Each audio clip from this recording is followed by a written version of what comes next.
and that is a joint force between two of our projects.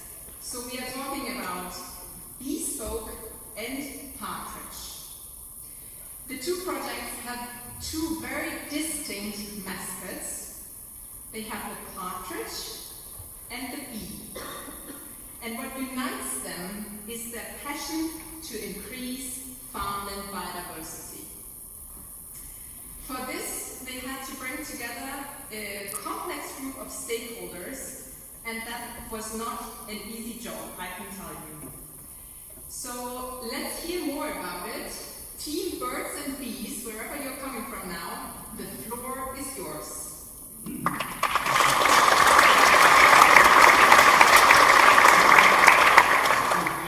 afternoon to you all. There will be some participation throughout this, so beware. We want to tell you a story about the birds and the bees and a three-legged stool, which we have here. Many years ago, the North Sea region was vibrant with all kinds of birds and bugs living happily and healthily in wholesome habitats. They lived in harmony with the landscape and landowners. Alas, the need to feed more and more people meant that more and more land had to be converted to fill the bellies of an increasing population.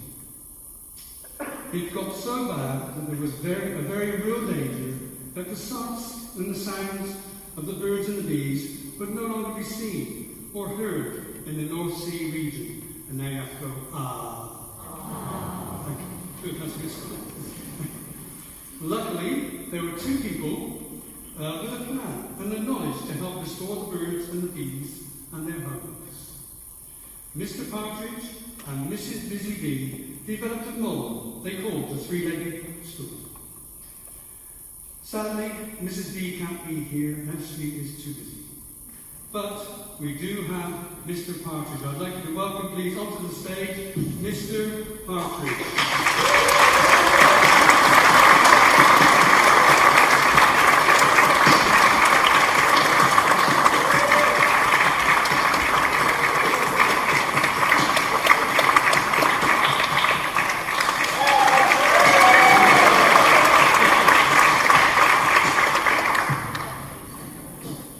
Good afternoon, friends, colleagues. Welcome to the marvelous North Sea region. Tell me, why is it I'm here? Three-legged stool. The three-legged stool only works if the three elements of the stool cooperate, because if they don't, my current plan won't work, you see. So, I think you got the idea, because with a three-legged stool, all three elements of the stool need to cooperate. And the three elements are, first, suitable habitat for me and my Mrs. B. Second, solid science. And third, sensible policy. So let's examine them a little bit more. Because for the first one, for the habitat, for me and Mrs. B, when we cuddle up in the evening, in the straw, we need a farmer, who in our case is also a hunter. So please welcome our grumpy farmer, Amelia. Where are you?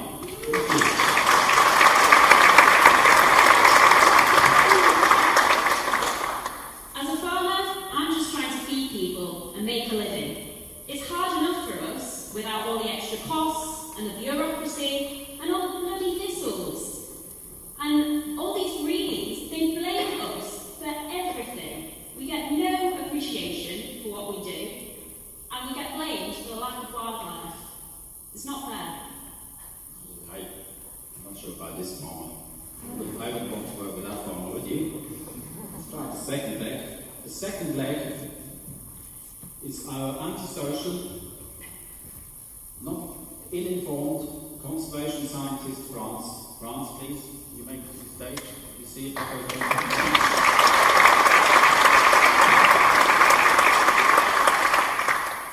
Those farmers, they are only concerned in short-term profits and tons per hectare, And all the wildlife and the bees and the flowers are disappearing. It's a shame. And then the hunters, they shoot at everything, even if the partridges are in strong decline. And then the politicians, with all the rules and regulations, they don't have a clue what is needed to conserve farmland wildlife. Oh my word. Yeah, I think that one doesn't work out, does it? Our last hope is our third leg. Please welcome Frank, our senseless politician. Yes, Francis. I have to say, farmers, hunters, conservativists, they all want money. They're all getting on my back. I see a lot of them want more red tape. Some less red tape. For me, it's very hard and impossible. For Partridge and Beespoke, can they not see what I can see? If only they would sit on my stool and sample my wisdom and cooperate. Please, my friends, come and have a look and try for yourselves.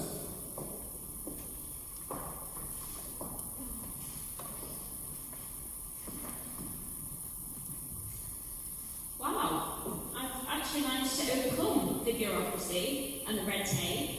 And now I'm getting paid fairly, my income foregone.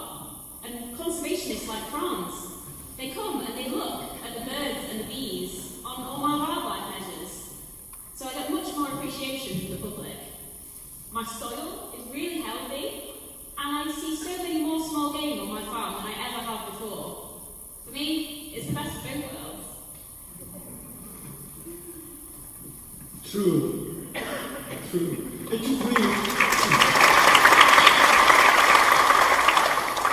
It took time also for me to realize that we only can realize habitat and more wildlife together. So I need farmers, I need the hunters.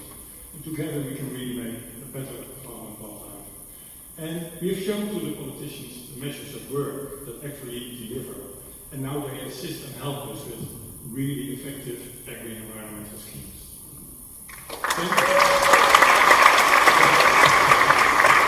So it's possible. Good. Excellent. So